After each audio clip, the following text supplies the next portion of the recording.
नमस्कार, आज की बात में आपका स्वागत है।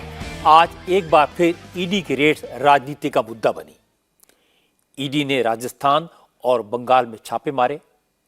राजस्थान में प्रदेश कांग्रेस अध्यक्ष गोविंद सिंह डोटासरा के घर और दफ्तर में ईडी की टीम्स पहुंची।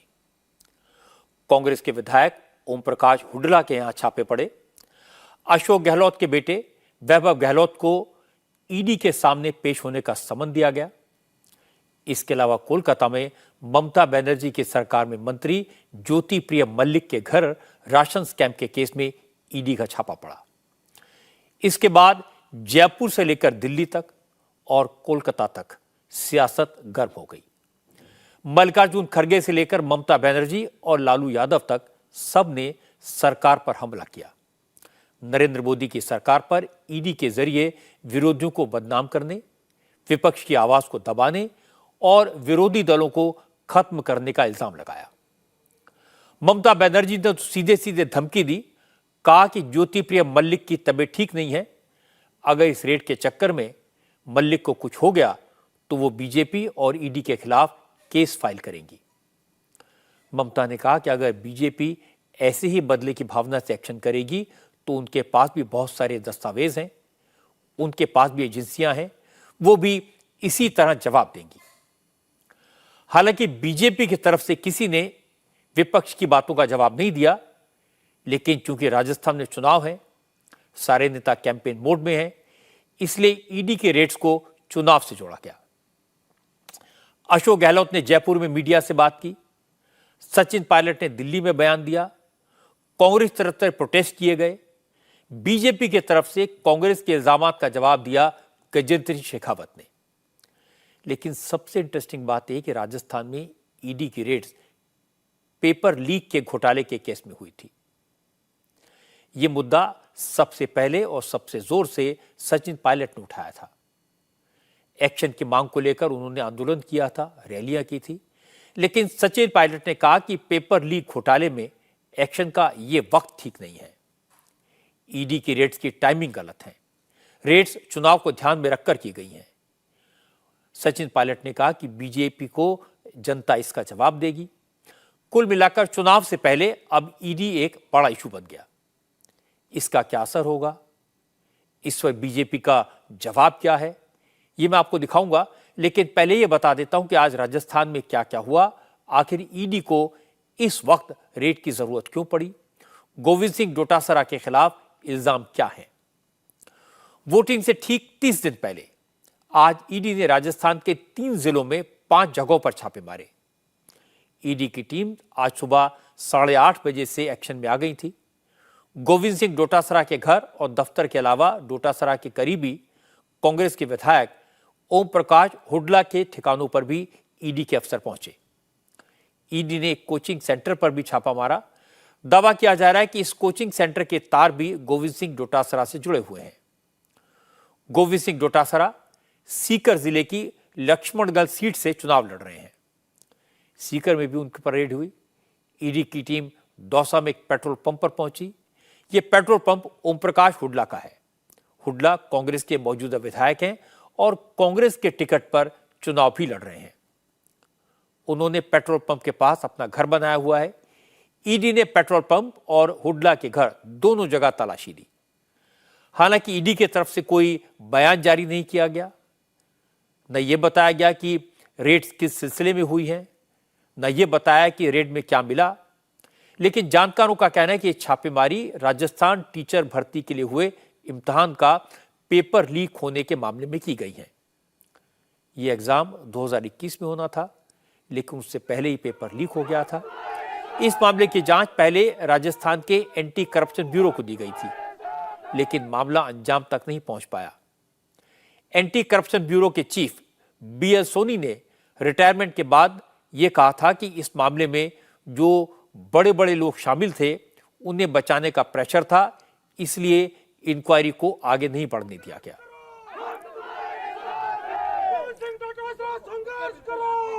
अब इस केस की जांच ईडी कर रही है।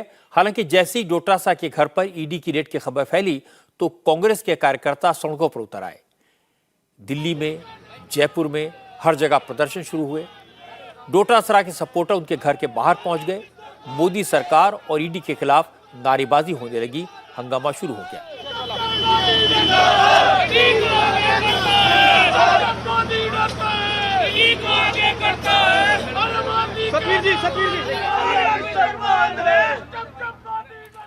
कुछ देर के बाद गोविंद सिंह डोटासरा अपने घर से बाहर निकले, अपने सपोर्टर्स को समझाया, कहा कि ईडी की रेड से उन्हें कोई तकलीफ नहीं है, वो पूरी ईमानदारी के साथ हर सवाल का जवाब दे रहे हैं, उनके पास छुपाने को कुछ नहीं है, इसलिए ईडी को अपना काम करने दें, नारेबाजी ना करें, अनुशासन में रहें। जैसे ही रेड खत्म होगी उसके बाद वो खुद बाहर आकर कार्यकर्ताओं को पूरी जानकारी देंगे।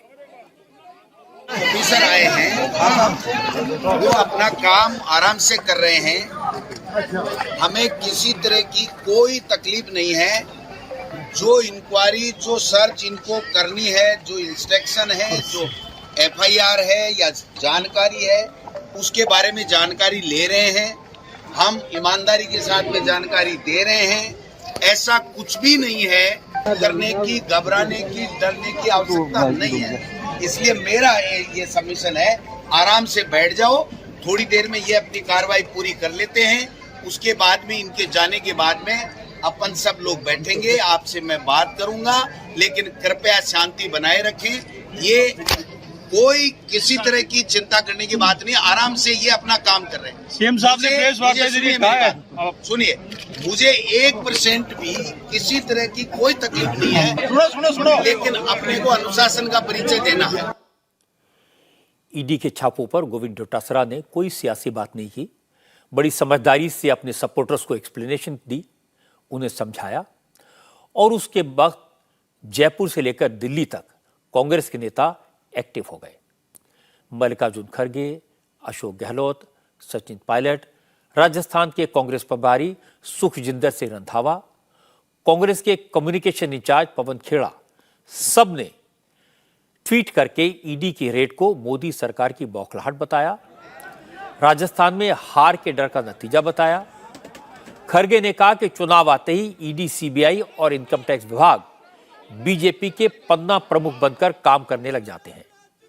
पवन खेड़ा ने कहा कि पहले चुनाव में बीजेपी मोदी के सहारे होती थी, अब ईडी, सीबीआई के भरोसे रहती है।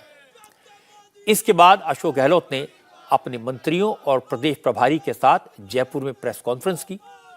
गहलोत ने कहा कि बीजेपी कांग्रेस की चुनावी गारंटियों से घबरा गई है, क्योंकि कल ही कांग्रेस ने 2 गारंटीज का ऐलान किया था और आज पार्टी के 2 नेताओं के यहां छापे पड़ गए। गहलोत ने कहा बीजेपी अभी से तय कर ले कि कांग्रेस के और किन किन नेताओं की रेड डलवानी है, क्योंकि कांग्रेस अभी और गारंटियों का ऐलान करने वाली है। ये जो आतंक मचा रखा है, ये सब संकेत नहीं है। डोटासरा जी के घर में कल हमने 2 कल हमने घोषणा करी गारंटी की। एक महिलाओं के लिए गृह लक्ष्मी योजना, एक हमने 500 रुपये गैस सिलेंडर का एक्सपेंस किया। ये चाहते नहीं कि हम लोग कैसे महिलाओं को, पिछड़ों को, दलितों को, आम आदमी को राहत दें। कल किया और आज 2 जगह छापे पड़ गए। और पीसी डिपेंड का छापा पड़ना मायने रखता है। एक पार्टी का मुखिया जिसको नोटिस भी नहीं दिया आपने, छापे पर कब पड़ते हैं? आप नोटिस दिया नहीं, कोई केस दर्ज नहीं, कोई शिकायत नहीं। और शिकायत करने वाले कौन है? उनकी खुद की क्रेडिबिलिटी क्या है? करोड़ी मीणा एक टिकट लेने की खातिर पूरा मिला हुआ है। उनको काम ही सौंप रखा था साल भर से। उनके बीजेपी ने जाके ईडी में शिकायतें करो। ये काम इनकम टैक्स का था। शिकायत इनकम टैक्स करते भाई कि मेरे को इतना मिली है कि गणपति प्लाजा की लॉकर से पैसा ब्लैक मनी है। इनकम टैक्स जांच करती, कुछ भी करती। ईडी का वहाँ क्या काम है? अभी तो हम और गारंटी देने जा रहे हैं। कल 5 गारंटी देने जा रहे हैं। 5 गारंटी उनको तैयारी करने की 5 नेताओं को चुन ले पहले ही कि जब गारंटी कल देंगे तो परसों कहाँ का छापे डालने हैं, पहले तय कर ले। गहलोत का कहना है कि ईडी बीजेपी के इशारे पर काम कर रही है। बीजेपी के नेता पहले झूठी शिकायत करते हैं, फिर ईडी को रेड का वक्त बताते हैं और ईडी तय वक्त पर रेड डालने विरोधी दलों के नेताओं के घर पहुंच जाती है। इसके बाद गहलोत ने पूरे फिगर्स दिए कि कांग्रेस की सरकार में ईडी ने कितनी रेड्स की और मोदी सरकार के वक्त ईडी कितनी एक्टिव हो गई। 14 के बाद में 3010 जगह छापे डाले, छापेमारी की 3010। कहाँ तो 112 10 साल में, और कहाँ 3010 9 साल में। इनमें 888 केसों में चार्जशीट से पेश की गई, मतलब 29%। 93% यूपी गवर्नमेंट में, क्योंकि जेन्युइन छापेमारी थी, जेन्युइन काम होता था, और 29% सिर्फ। इससे अंदाज लगा लीजिए। और कोई बीजेपी नेता से पाक साफ है, कोई कांग्रेस नेता जाता है बीजेपी में तो उधुल जाता हूं आपको मशीन में। और तो प्रधानमंत्री खुद तो बोलते हैं अजीत पवार के बारे में, एनसीपी के बारे में, करप्ट पार्टी है, बड़े आरोप लगाए। 2 दिन बाद में वो शामिल हो गए सरकार में, महाराष्ट्र में। अजीत पवार साहब बन गए, वित्त मंत्री बन गए। जिनके ऊपर चार्ज थे उनको बना दिया, खजाने का मंत्री बना दिया। अशोक गहलोत को जवाब दिया केंद्रीय मंत्री गजेंद्र सिंह शेखावत ने। शेखावत ने कहा कि गहलोत और उनकी सरकार शुरू से ही पेपर लीक घोटाले के असली आरोपियों को बचाने में लगी थी। अब ईडी ने 70 लाख नौजवानों को इंसाफ दिलाने का काम शुरू किया है, तो गहलोत और उनकी पार्टी सियासी आंसू बहाने में जुट गए हैं। अशोक गहलोत साहब ये बताएं कि गोविंद सिंह डोटासरा जी के ऊपर यदि वो सम्मिलित हैं, उनके सूत्र और तार ये पेपर लीक के यदि उनके परिवार और उनसे जुड़े हुए मिलते हैं, तो इन गरीबों, इन दलितों, इन शोषितों, इन पीड़ितों ऐसे और उनके परिवार के युवाओं को न्याय दिलाने के लिए उन पर कार्रवाई होना चाहिए कि नहीं होना चाहिए।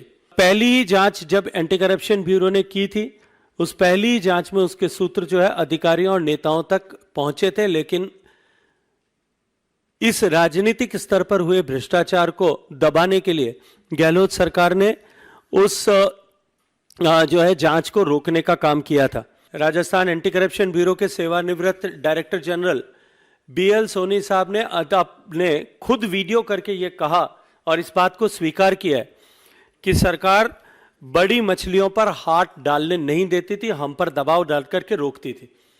अब जब इस प्रकरण से जुड़ी हुई बड़ी मछलियों पर ईडी ने कार्रवाई करना प्रारंभ किया है, तब निश्चित ही सरकार में बैठे हुए लोगों को अपनी धरातल हिलता हुआ प्रतीत होता है, अपनी धरती धूसती हुई प्रतीत होती है, अपनी कुर्सी खिसकती हुई प्रतीत होती है, और इसके चलते हुए वो ध्यान भटकाने के लिए इस तरह की फौरी प्रतिक्रियाएं करते हैं। एसओजी और एंटी करप्शन ब्यूरो जो राजस्थान सरकार के मुखिया आदरणीय अशोक गहलोत साहब के अधीन काम करती हैं, गृह मंत्री होने के नाते और मुख्यमंत्री होने के नाते डायरेक्ट कंट्रोल एंड कमांड मुख्यमंत्री जी का है। लेकिन कांग्रेस का कहना है कि उसे ईडी के एक्शन पर आपत्ति नहीं है। आपत्ति इस बात पर है कि चुनाव के मौके पर ईडी की छापेमारी क्यों की गई।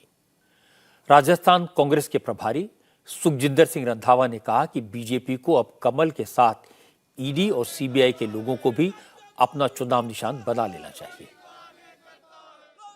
मैं पूछता हूं कि मध्य प्रदेश में नहीं जा सकती, हरियाणा में क्यों नहीं जा रही, वहां दिल्ली में क्यों नहीं जा रही? जो पैसे लेकर भाग गए हैं, जो उनके साथी हैं, उनके ऊपर आज तक कभी किसी को नहीं बुलाया। ये मैं कहता हूं कि डेमोक्रेसी के लिए एक काला दिन है। आज तक कभी इलेक्शन के टाइम ऐसी बात नहीं होती। ये नया एक दौर चला है राजस्थान और जो कांग्रेस स्टेट्स हैं उनके इलेक्शंस में। मैं पूछना चाहता हूं बीजेपी की गवर्नमेंट से कि इनके पास ईडी, इनकम टैक्स और सीबीआई के अलावा कोई और चीज भी है तो उससे भी कांग्रेस नहीं डरेगी। इनको अब अपना निशान जो कमल का फूल है उसमें साथ ईडी और सीबीआई और इनकम टैक्स का भी एक चोर निशान साथ लगाना चाहिए। वहीं बीजेपी के राजस्थान यूनिट के अध्यक्ष सीपी जोशी ने कहा, अगर कांग्रेस और उसके नेता बेदाग हैं तो जांच से डर क्यों रहे हैं। सीपी जोशी ने आरोप लगाया कि घोटाले की असली चाबी तो मुख्यमंत्री अशोक गहलोत के पास है। एक न एक दिन ईडी उनके दरवाजे तक भी पहुंचेगी। अगर कोई गलत नहीं है तो डर किस बात का? जांच हो जाएगी, दूध का दूध और पानी का पानी हो जाएगा, फिर डर किस बात का है? क्योंकि चोर की दाढ़ी में तिनका है। आपको डर लग रहा है कि अब हमारा काला चेहरा जनता के सामने आ रहा है। मुझे लगता है कि ईडी से कांग्रेस पार्टी और कांग्रेस की सरकार इतनी क्यों घबरा जाती है और ईडी को आना क्यों पड़ा? राजस्थान में पिछले 5 सालों में एसीबी ने जितनी कार्रवाइयां की है उसमें कितनों को अभियोजन की स्वीकृति दी, इसको थोड़ा देखने की आवश्यकता है। कुछ दिनों पहले कांग्रेस पार्टी के पूर्व मंत्री गोपाल केसावत वो सरेआम भ्रष्टाचार के पैसे लेते हुए पकड़े गए। हुआ क्या, सरकार ने जब चार्जशीट पेश की तो उसमें कहा कि भ्रष्टाचार की सारी धाराएं हटा दी। क्या मतलब है इसका? अशोक गहलोत जी, सबकी सारी सुइयां आपके ऊपर आकर टिकती है। इन सारे भ्रष्टाचार के बादशाह आप हो और आप ही के सरपरस्ती में राजस्थान भ्रष्टाचार की आग में जल रहा है। और आज अगर उन लाखों युवाओं को न्याय देने के लिए ईडी कार्रवाई कर रही है तो आपके पेट में दर्द हो रहा है। अशोक गहलोत को सबसे ज्यादा नाराजगी इस बात से है कि उनके बेटे वैभव गहलोत को ईडी ने समन भेज दिया। गहलोत ने कहा कि कल देर शाम उनके बेटे वैभव गहलोत को ईडी का समन मिला। हुक्म दिया गया कि कल सुबह दिल्ली में ईडी के दफ्तर में हाजिर हो जाओ। पता चला है कि ईडी ने वैभव गहलोत को फेमा के नियमों का उल्लंघन करने के आरोप में समन किया था। उन्हें आज पूछताछ के लिए पेश होना था, लेकिन वैभव गहलोत आज ईडी के बुलावे पर दिल्ली नहीं गए। और पता ही चला कि वैभव गहलोत के खिलाफ जिस मामले में समन भेजा गया है वो 2015 का केस है। ईडी को शक है कि वैभव गहलोत का संबंध शिवनार होल्डिंग्स नाम की एक कंपनी से है, जो मॉरिशस में रजिस्टर्ड एक शेल कंपनी है। ये कंपनी 2006 में रतनकांत शर्मा ने रजिस्टर करवाई थी। रतनकांत को वैभव गहलोत का करीबी माना जाता है। वैभव गहलोत के खिलाफ ईडी को जो कंप्लेंट मिली है उसके मुताबिक वैभव गहलोत ने शिवनार होल्डिंग्स के जरिए पैसा इधर से उधर किया। हालांकि वैभव गहलोत ने कहा कि 12 साल पहले भी उन पर इसी तरह के इल्जाम लगे थे।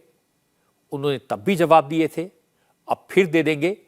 लेकिन चुनाव के बीच समन भेजकर बीजेपी ने साबित कर दिया कि वो चुनाव हारने वाली है। कल दोपहर में 3 बजे मेरे पास ईडी एनफोर्समेंट डायरेक्टरेट का यहाँ से सम्मन आया और 24 घंटे से भी कम समय दिया कि आप सुबह 11:30 बजे दिल्ली में आपको तलब किया जाता है। 12 साल पहले भी सन 2011-12 में यही आरोप इन्होंने पहले लगाए थे। यही 12 साल बाद चुनाव जब आचार संहिता लग गई, राजस्थान में चुनाव की घोषणा हो गई, 12 साल पहले जिन बातों का मैं जवाब दे चुका, उन बातों को वापस इन्होंने पूछने के लिए 12 साल बाद इनको समय मिला। हम तमाम लोग कोई घबराने वाले नहीं है। अपने बेटे वैभव को समन मिलने पर अशोक गहलोत ने कहा कि मोदी सरकार ने ईडी को जांच एजेंसी से कॉमेडी एजेंसी बना दिया है।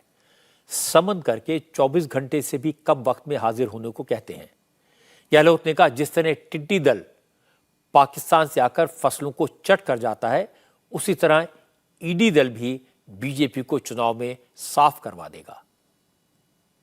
ईडी जो है ना, बीजेपी की ऐसी हालत खराब करेगी, गांव-गांव बात फैल जाएगी कि टिड्डी दल की तरह ईडी का उपयोग कर रहे हैं। वैभव गहलोत को कोई 5-10 साल में सुनता रहता हूँ, लोग शिकायत ईडी में करते करते। एक वो महाराष्ट्र के आए थे member parliament, x member parliament, तब से सुन रहा हूँ मैं। और परसों कल नोटिस मिला, आज वहां जाके हाजिर हो ईडी के अंदर। कल नोटिस मिला, तारीख लगी 19 तारीख लगी हुई, कल 25 को नोटिस, 26 को आप हाजिर हो जाओ। तो क्या है? तो ये मजाक नहीं है क्या? ये हम कोई गवर्नर नहीं, भाई हमारे रंधावा साहब ने कहा कांग्रेस पार्टी, उसके नेता कोई घबराने वाले नहीं है, चाहे वो कितना ही ईडी का दुरुपयोग करे। हमारे यहाँ जो टीडी दल आता है, उस सीटीडी जो पाकिस्तान का आता है ना, टीडी दल, वो फसलों चट कर जाता है। ईडी इनकी फसलों को चट कर जाएगी। इसके बाद सचिन पायलट ने भी अशोक गहलोत का सपोर्ट किया, ईडी के एक्शन को गलत बताया। हालांकि इसी साल मई में सचिन पायलट ने पेपर लीक घोटाले की जांच की मांग को लेकर पदयात्रा निकाली थी। तब सचिन ने अशोक गहलोत की सरकार पर घोटाले के असली आरोपियों को बचाने का इल्जाम लगाया था और कार्रवाई न करने पर कड़ा कदम उठाने की धमकी दी थी। लेकिन आज सचिन पायलट ने कहा, गहलोत सरकार घोटाले की जांच को लेकर सीरियस थी, कानून में बदलाव किया, लोगों को जेल भेजा, अब इसमें ईडी का क्या काम। चुनाव के मौके पर ईडी का एक्शन सचिन पायलट के मुताबिक सरासर गलत है। कार्रवाई करती है ईडी और जवाब दे रही है बीजेपी।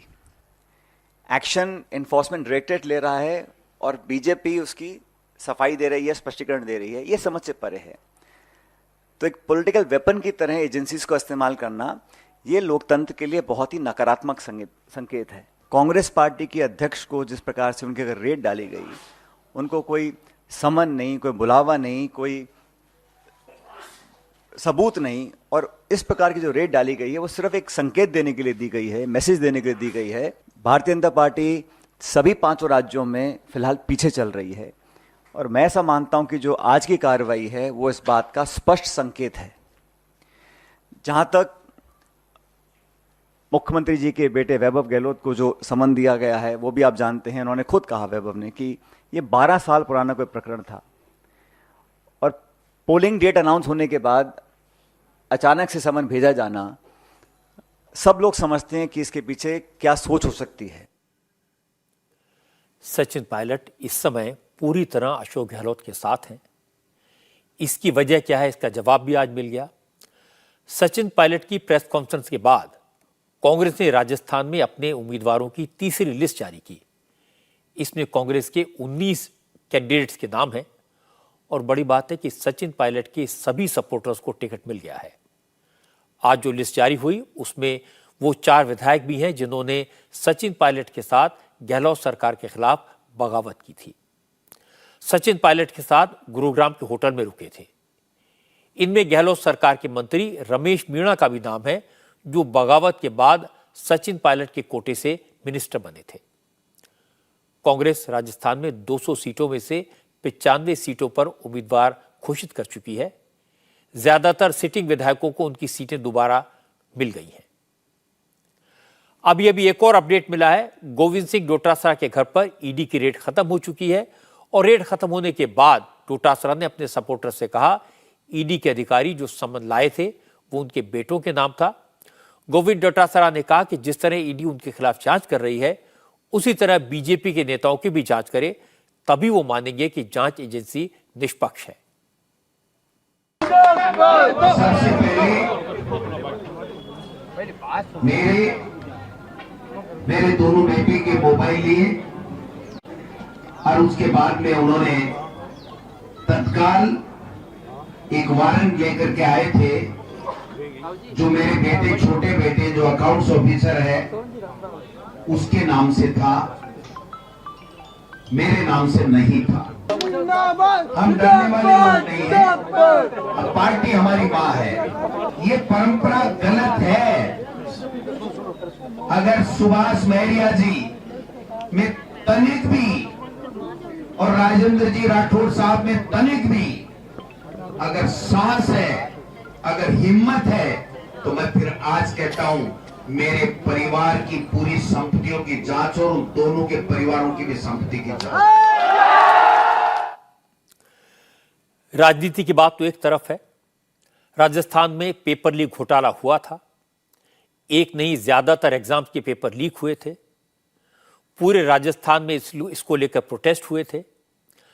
अशोक गहलोत ने खुद इस घोटाले पर चिंता जाहिर की थी और एक्शन लेने की बात की थी। लेकिन यह भी सही है कि राजस्थान में एंटी करप्शन ब्यूरो के चीफ ने रिटायर होने के बाद कहा कि वो पेपर लीक घोटाले में इसलिए कुछ नहीं कर पाए क्योंकि बड़े लोगों के खिलाफ एक्शन न लेने का प्रेशर था। इसलिए अब अगर इस केस की जांच ईडी कर रही है तो उसमें कोई गलत नहीं है, लेकिन इल्जाम ईडी की रेड की टाइमिंग को लेकर लगे हैं। चुनाव के बीचों बीच ईडी अचानक एक्टिव होगी तो सवाल तो उठेंगे। अशोक गहलोत राजनीति के चतुर खिलाड़ी हैं। उनके खिलाफ पेपर लीक घोटाले को लेकर नाराजगी थी। उन्हें चुनाव में इसका नुकसान भी हो सकता था, लेकिन अब वो इसे बीजेपी की साजिश बताएंगे। ईडी के एक्शन का हवाला देकर हमदर्दी हासिल करने की कोशिश करेंगे। कुल मिलाकर ईडी ने गहलोत को जो आपदा दी, उसे गहलोत ने अवसर में तब्दील करने का मौका समझ लिया और गहलोत ने इसका भरपूर इस्तेमाल किया। इस काम में सिर्फ कांग्रेस ही नहीं, इंडिया अलायंस की दूसरी पार्टियां भी गहलोत के साथ हैं और आज ऐसा हुआ भी। ममता बनर्जी और लालू यादव ने कहा कि मोदी सरकार ने राजस्थान में ईडी भेजकर ये साबित कर दिया कि अब वो वोट के जरिए नहीं, ईडी के जरिए चुनाव जीतना चाहती है। ममता भी ईडी से काफी खफा है क्योंकि आज सुबह ईडी की टीम कोलकाता में ममता की सरकार के मंत्री ज्योति प्रिय मल्लिक के घर पहुंच गई। बंगाल के राशन घोटाले के मामले में ईडी ने ममता सरकार के फॉरेस्ट मिनिस्टर ज्योति प्रिय मल्लिक के 2 फ्लैट्स और उनके 2 करीबी लोगों के घरों पर रेड की। मल्लिक के बैंक खाते भी खंगाले गए। बंगाल में सरकारी राशन के डिस्ट्रीब्यूशन में हजारों करोड़ के घोटाले का आरोप है। ईडी ने इस मामले में एक आरोपी को गिरफ्तार किया था। पता चला कि उस आरोपी के मंत्री ज्योति प्रिय मल्लिक से नजदीकी संबंध रहे हैं। जब ये घोटाला हुआ उस वक्त ज्योति प्रिय मल्लिक बंगाल के खाद्य मंत्री थे।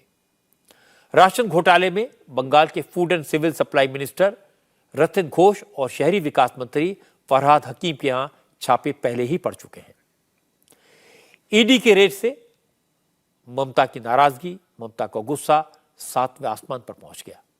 ममता ने कहा कि मोदी सरकार ने देश का माहौल खराब कर दिया है। अब लोगों को टॉर्चर करके विरोधी दलों नेताओं के नाम लेने को कहा जाता है। चुनाव से पहले ऑपोजिशन लीडर्स को जेल में डालने की कोशिश होती है। पहले बीजेपी ने बंगाल में यह किया, अब राजस्थान और मध्य प्रदेश में यही कर रही है। ममता ने कहा कि अब वो चुप नहीं बैठेंगी। उनके पास भी बीजेपी के नेताओं के खिलाफ, केंद्रीय मंत्रियों के खिलाफ बहुत सारे कागजात हैं। अगर बीजेपी इस तरह के काम करेगी तो उन्हें भी बदले में वही मिलेगा। चूंकि ममता के मंत्री के घर पर ईडी की रेड हुई, इसलिए ममता ने कहा कि ईडी और सीबीआई के समन मिलने के बाद कई लोगों को हार्ट अटैक हो चुके हैं, उनकी मौत हो चुकी है, लेकिन उनके परिवार वाले बोलने से डर रहे हैं। लेकिन ममता को सब पता है। ममता ने कहा कि ज्योति प्रिय मल्लिक की तबीयत भी खराब है। अगर रेड के बाद उन्हें कुछ हुआ तो बीजेपी और ईडी के अफसरों के खिलाफ भी एफआईआर करनी पड़ेगी। क्या अत्याचार, क्या अनाचार चल रहा है, क्या हुआ है देश में? कोई आदमी कुछ नहीं बोल सकता है। किसी को बोलने का मौका है तो उनको जाके ईडी रेड करा देता है। पॉलिटिकल वेंडेटा एंड इलेक्शन के लिए सबको अरेस्ट करके सोचता है कि सबको जेल में भरो, जैसा ब्रिटिश ने आजादी का टाइम भरा था। जो भी मूवमेंट करते थे उसको, तो हम लोग भी तैयार है। कितना लोगों को जेल में डालोगे? जैसे इलेक्शन में कोई ना रहे बाहर में, वो भी करके देखो, आपका वोट नहीं मिलेगा। So is it the malafide intention और नॉट? आज जब राजस्थान में इलेक्शन है, पॉलिटिकली फाइट करो। मध्य प्रदेश में इलेक्शन है, पॉलिटिकली फाइट करो। If you have the guts, you fight Ashok Gehlot. He is not from my party, but why at the time of election you raided his sons house, and before election you want to raid everybody's house? अगर ऐसा चलेगा तो हमारा पास भी document बहुत सारे हैं, हम आहिस्ता आहिस्ता खुलेंगे। अगर वो काटीसी दिखाएगा तो काटीसी है। फिजिकल टॉर्चर नहीं होता अभी। जाओ, आपको घुसने तो नहीं देगा। टॉर्चर ऐसा ऐसा जगह में करते हैं, प्राइवेट पार्ट्स में करके कहता है इसका नाम बोलो। जब तक नहीं बोलोगे तब तक ऐसा टॉर्चर होगा। That is also going on. ऐसे बालू का शुगर है, बहुत तबीयत खराब है। अगर वो मर जाएगा तो हमको बीजेपी का खिलाफ में एफआईआर करना पड़ेगा, ईडी का खिलाफ में भी करना पड़ेगा। आज इस मुद्दे पर लालू प्रसाद यादव भी बोले। कांग्रेस के एक प्रोग्राम में पहुंचे लालू यादव ने कहा, चुनाव का ऐलान होते ही ईडी एक्टिव हो जाती है, लेकिन अब ईडी भी बीजेपी को बचा नहीं पाएगी। अगले चुनाव के बाद मोदी, अमित शाह और आरएसएस का सफाया हो जाएगा। नरेंद्र मोदी, अमित शाह और आरएसएस का सुफरा साफ कर दिया जाएगा। कोई दिक्कत नहीं है, ये जा रहे हैं। इसलिए छटपटाहट, काफी छटपटाहट है इन लोगों के बीच में। छापा छापा मारते रहता है, छापा, मुकदमा मुकदमा, और कोई काम नहीं है, और इनको कुछ प्राप्त होने वाला नहीं है, बल्कि हाथ से सब निकल रहा है। अभी जो राज्य सरकार का चुनाव होने वाला है मध्य प्रदेश में और राजस्थान में,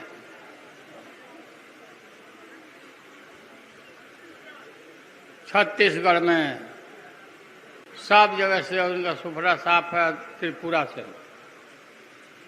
है ही नहीं कहीं ये सब। बंगाल में तो इस वक्त चुनाव नहीं है, इसलिए ममता तो ये नहीं कह सकती थी कि चुनाव जीतने के लिए ईडी का इस्तेमाल हो रहा है। लेकिन ममता ने जो कहा वो बहुत गंभीर है, खतरनाक भी है। ममता के कहने का मतलब यह है कि वो भी अपने यहाँ एजेंसीज को एक्टिव करेंगी, वो भी अपनी एजेंसी से केस करवाएंगी, वो भी बीजेपी के लोगों को पकड़वाएंगी। पर सवाल इतना है कि आज तो ममता बनर्जी, लालू यादव, राहुल गांधी सब कहते हैं कि बीजेपी ईडी और सीबीआई का इस्तेमाल करती है, केस बनवाती है। अगर ममता भी यही काम करेंगी तो वो बीजेपी को दोष कैसे देंगी? अब बात करते हैं मध्य प्रदेश की राजनीति की। आज मध्य प्रदेश में मुख्यमंत्री शिवराज सिंह चौहान और पूर्व मुख्यमंत्री कमलनाथ दोनों अपने अपने इलाकों में थे। कमलनाथ तो सुबह सुबह ही पूजा पाठ करके नॉमिनेशन फाइल करने के लिए निकल पड़े। पूरा परिवार कमलनाथ के साथ था। रास्ते में जितने मंदिर दिखे कमलनाथ हर मंदिर में रुके। पहले छिंदवाड़ा के प्रसिद्ध राम मंदिर में प्रभु राम के सामने माथा टेका, फिर बजरंग बली के दर्शन किए और उसके बाद देवी की आराधना भी की। क्योंकि छिंदवाड़ा कमलनाथ का गढ़ है, मध्य प्रदेश की 29 लोकसभा सीटों में से सिर्फ छिंदवाड़ा सीट ऐसी है जो कांग्रेस ने जीती। इस सीट से कमलनाथ के बेटे नकुल नाथ सांसद हैं। छिंदवाड़ा में 7 असेंबली सीटें हैं और पिछले चुनाव में 7 सीटें कांग्रेस ने जीती थी। आज नॉमिनेशन के दौरान भी इस इलाके में कमलनाथ का जलवा दिखा। उनके साथ सपोर्टर्स की भारी भीड़ थी।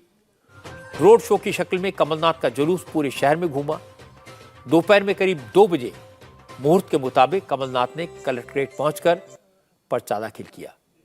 इसके बाद कमलनाथ ने रैली की। यहां कमलनाथ ने लोगों से इमोशनल बात की, छिंदवाड़ा से अपने 35 साल पुराने रिश्तों की याद दिलाई। उन्होंने कहा आज वो जो कुछ हैं छिंदवाड़ा के लोगों के प्यार और आशीर्वाद की वजह से हैं और उन्हें भरोसा है कि ये रिश्ता कायम रहेगा, उन पर भरोसा बना रहेगा। अभी यहाँ बैठकर मुझे वो दिन, मैं बड़ा भावुक हो जाता हूँ सोच के, वो दिन 79 का याद आता है। नवंबर 79 का, 79 का, जब मैंने पहली दफे अपना नामांकन भरा। मुझे वो दिन याद आता है।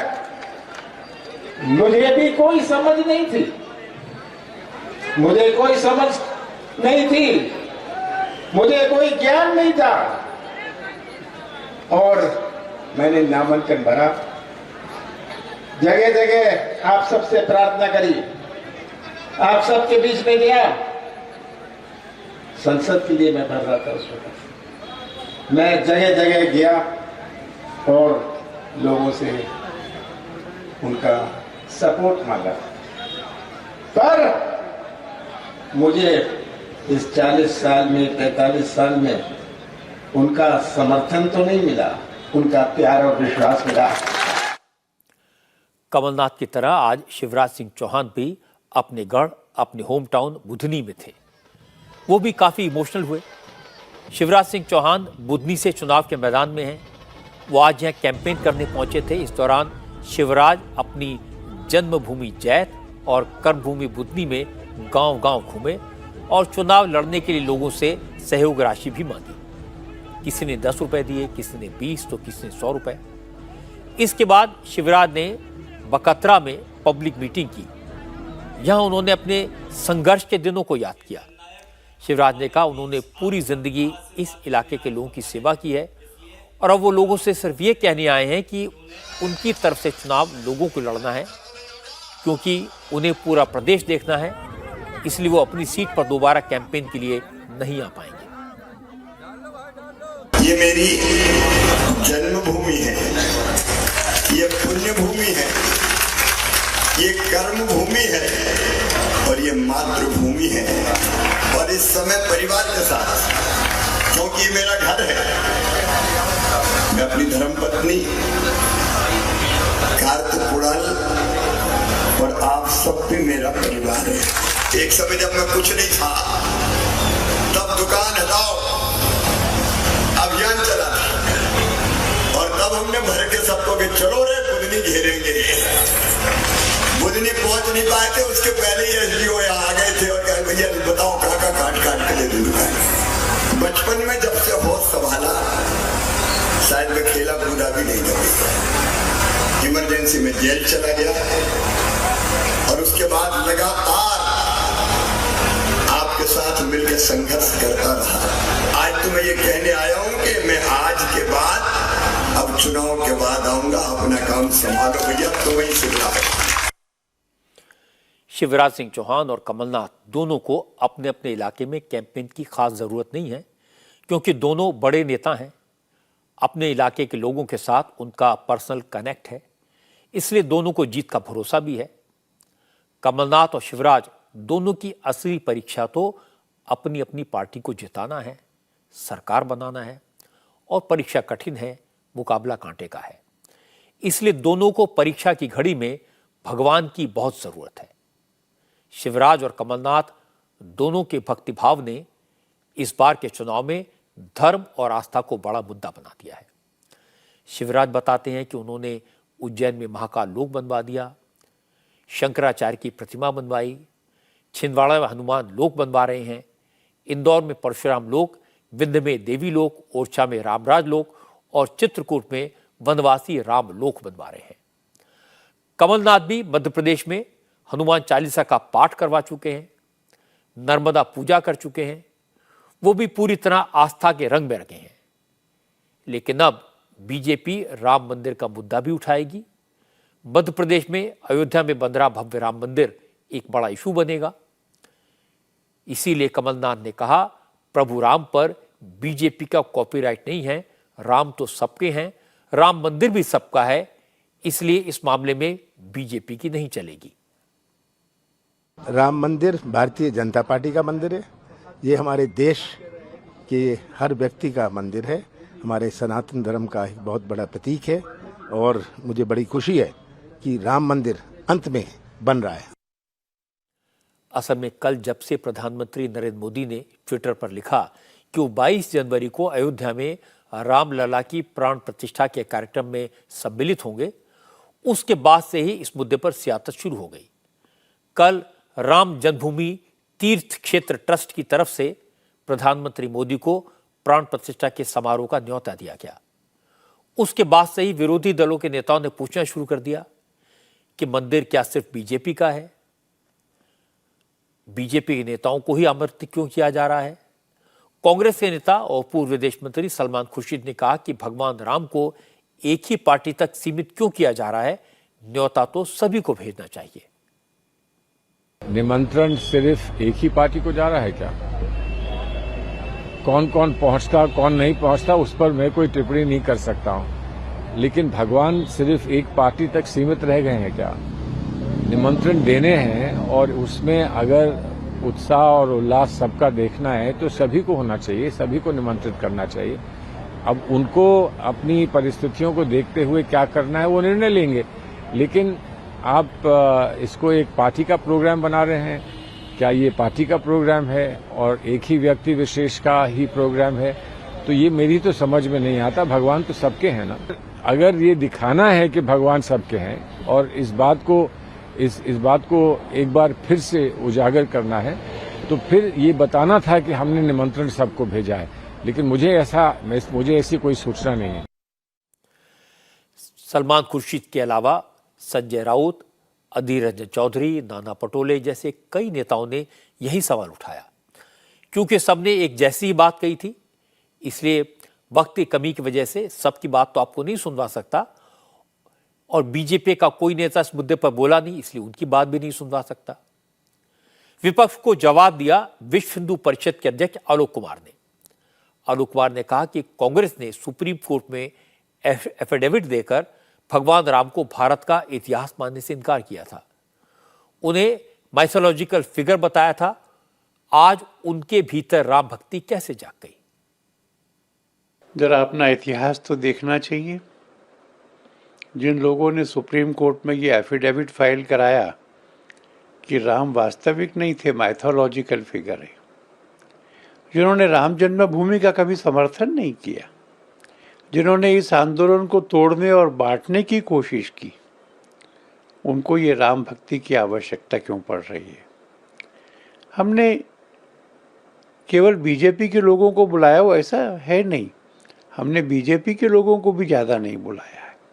प्रधानमंत्री के नाते आएंगे, वहाँ के मुख्यमंत्री के नाते आएंगे, और देश के अलग अलग क्षेत्रों के मूर्धन्य लोग आएंगे।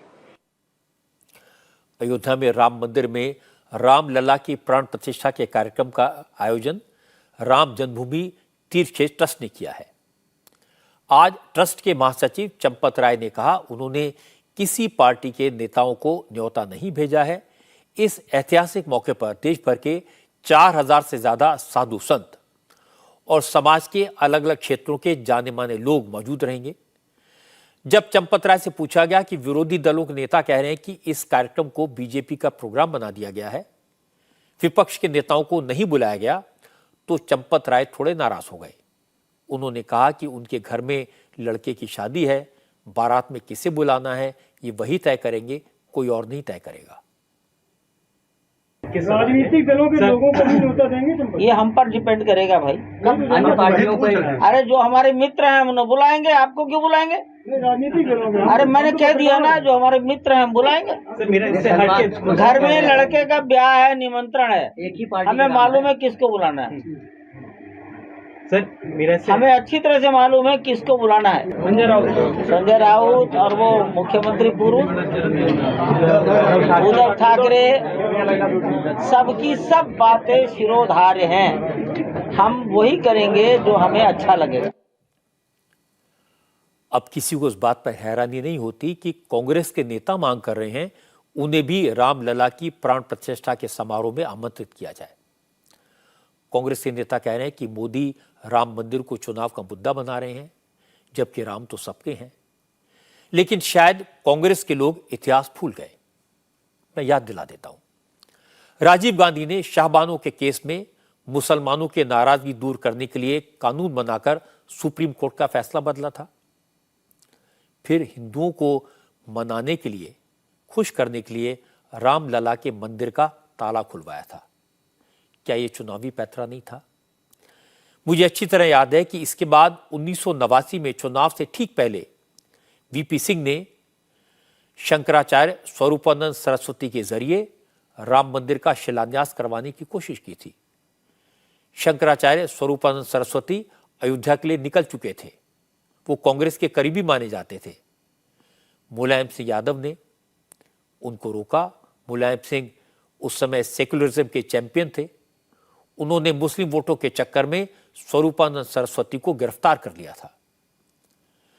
इसके बाद लालू यादव ने भी वोट के चक्कर में रथ यात्रा पर निकले लालकृष्ण आडवाणी को गिरफ्तार कर लिया था।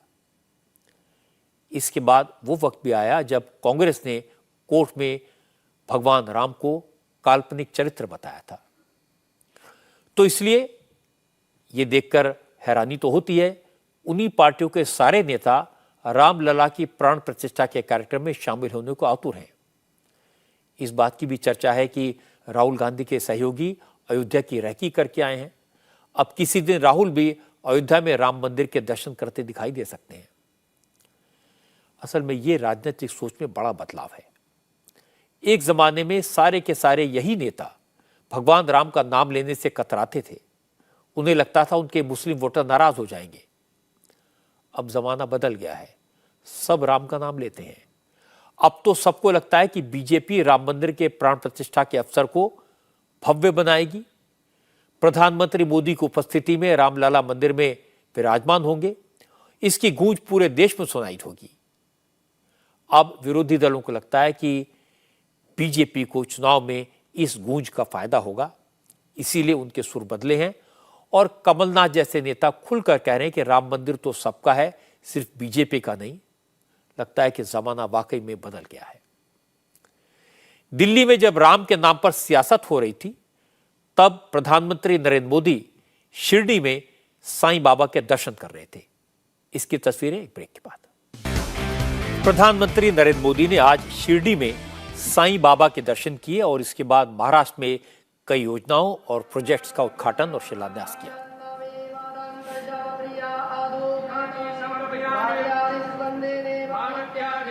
मोदी आज सुबह ही शिरडी पहुंच गए थे। मोदी ने साईं बाबा के मंदिर में जाकर पूजा अर्चना की और इसके बाद उन्होंने दर्शन कतार परिसर की नई बिल्डिंग का इनॉग्रेशन किया।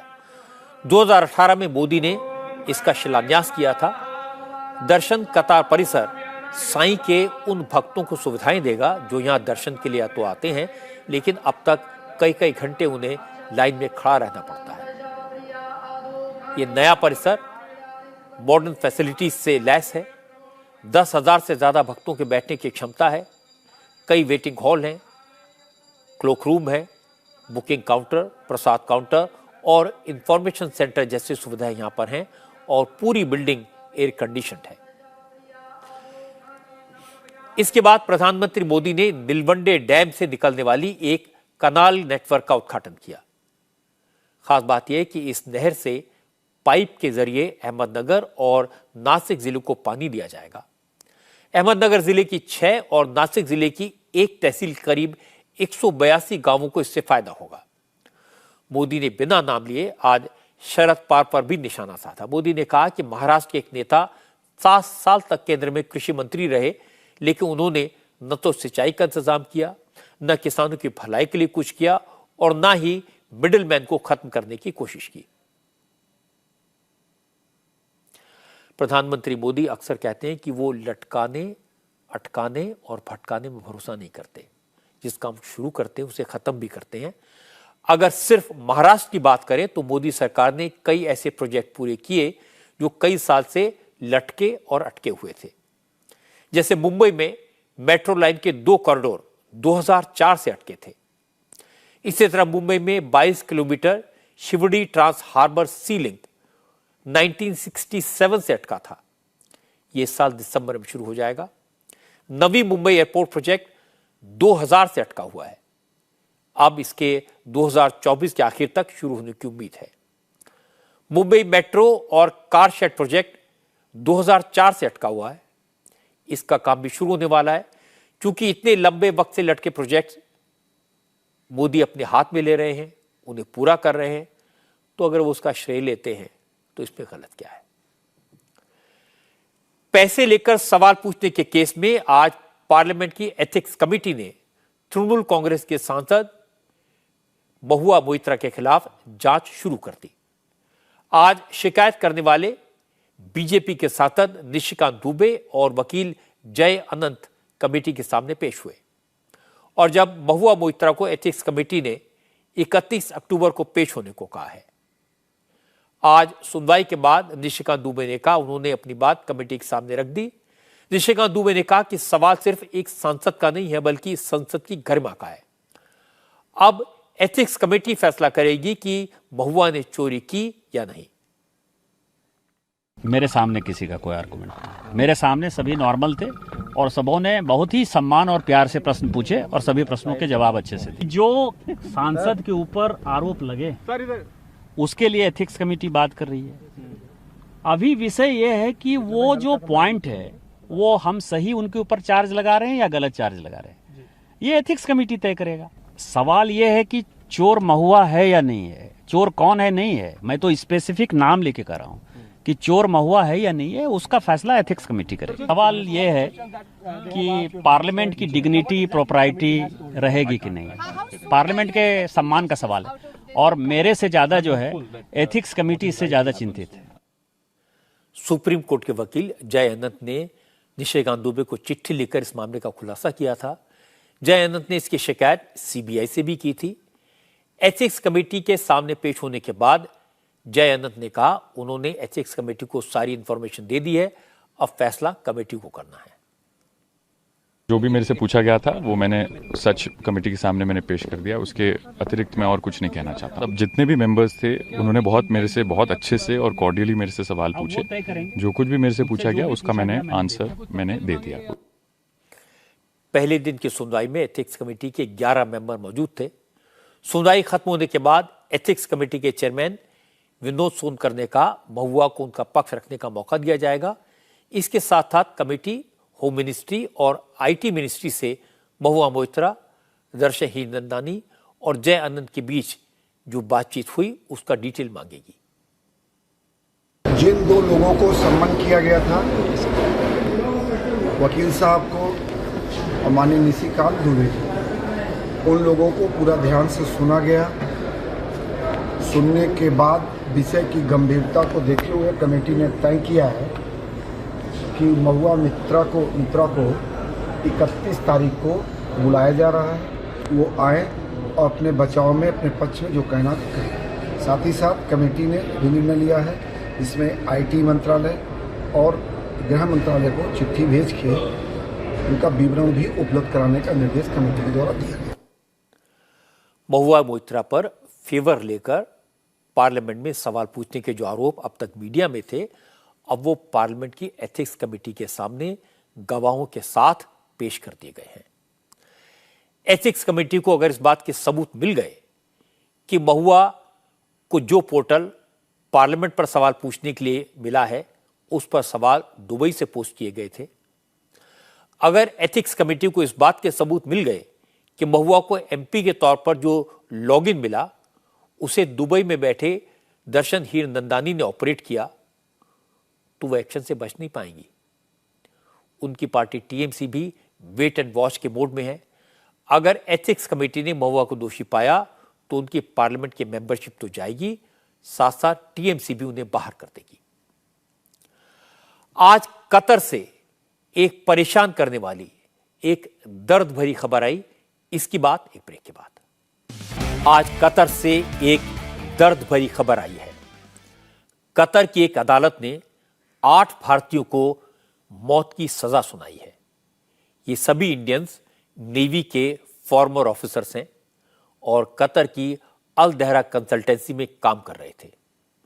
जिन 8 लोगों को मौत की सजा सुनाई गई है उनमें ज्यादातर की उम्र 60 साल या उससे ज्यादा बताई गई है। पूरा ट्रायल गुपचुप तरीके से हुआ, सीक्रेसी में हुआ। हालांकि भारत सरकार की कड़ी मेहनत के बाद कतर की सरकार ने भारतीयों को कॉन्सुलर एक्सेस दिया था। कतर में भारत के राजदूत ने उनसे मुलाकात भी की थी। भारत सरकार डिप्लोमेटिकली और लीगली इन सभी भारतीयों को रिहा करवाने की कोशिश कर रही थी, लेकिन आज अचानक कतर की कोर्ट ने सभी 8 इंडियंस को फांसी की सजा सुना दी। कतर की अदालत के इस फैसले पर भारत ने दुख जताया, हैरानी जताई। विदेश मंत्रालय की तरफ से कहा गया है कि वो इस केस को टॉप प्रायोरिटी दे रहे हैं और इन 8 लोगों को राहत कैसे दिलाई जाए इसके बारे में सभी कानूनी विकल्पों पर, ऑप्शंस पर विचार कर रहे हैं। मैं आपको बता दूं कि इन भारतीयों को मौत की सजा अभी लोअर कोर्ट में सुनाई गई है और इसे हायर कोर्ट में चैलेंज किया जा सकता है।